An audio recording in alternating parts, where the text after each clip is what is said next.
Go to tooling.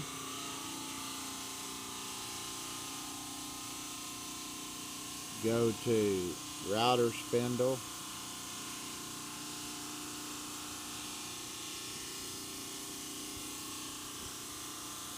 Go to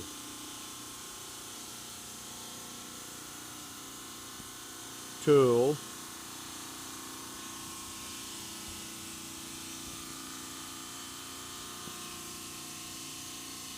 Tells you what tool you have.